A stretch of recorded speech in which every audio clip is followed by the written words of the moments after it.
സങ്കടപ്പെട്ടിരിക്കരുത്, ദൈവത്തിൽ നിന്നുള്ളതല്ലാതെ.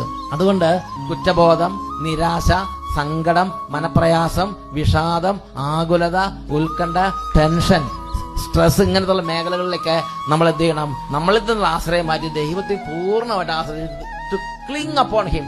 ദൈവത്തിൽ ക്ലിങ് ചെയ്യാന്ന് പറയും. ദൈവത്തിൽ അള്ളിപ്പിടിച്ചിരിക്കും. നല്ല കൊടുങ്കാറ്റ് വരണ സമയത്ത്, അല്ലെങ്കിൽ ചുവട്ടിൽ നിന്ന് ആന ഇങ്ങനെ മരത്തെ കുലുക്കുമ്പം മുകളിൽ കുരങ്ങൻ മരത്തിന്റെ കമ്പൽ മുറുകെ പിടിച്ചിരിക്കുന്നത് പോലെ നമ്മൾ എന്ത് ചെയ്യണം? ദൈവത്തെ മുറുകെ പിടിച്ചിരിക്കണം. എനിക്ക് ദൈവം മാത്രമേ ഉള്ളൂ, ദൈവത്തിൽ നിന്ന് മാത്രമേ എനിക്ക് സഹായമുള്ളൂ, ദൈവത്തിന് മാത്രമേ എന്നെ സഹായിക്കാൻ പറ്റുള്ളൂ, ഞാൻ ദൈവത്തിൽ ആശ്രയിക്കുന്നതുകൊണ്ട് എനിക്ക് ഒരു കുഴപ്പവും വരില്ല, ദൈവം എന്നെ നോക്കും. ഈ ഒരു ഉറപ്പോടുകൂടെ നമ്മൾ ദൈവത്തിൽ ശരണപ്പെട്ടുകൊണ്ടിരിക്കണം. ലോകം ഇളകി മറിയും, ചുറ്റിലും ഇളകി മറിയും. കാറ്റത്ത്, കൊടുങ്കാറ്റത്ത് മരത്തിന്റെ ശാഖകളെല്ലാം ആഞ്ഞടിച്ച് ഇളകി മറിയുമ്പോൾ അതിന്റെ തായ്തടി അനക്കമില്ലാതെ നിൽക്കുന്നത് പോലെ നമ്മൾ ദൈവത്തിൽ ഉറച്ചു നിൽക്കണം. സങ്കടപ്പെട്ടിരിക്കരുത്, ദൈവത്തിൽ നിന്നുള്ളതല്ലാതെ. അതുകൊണ്ട്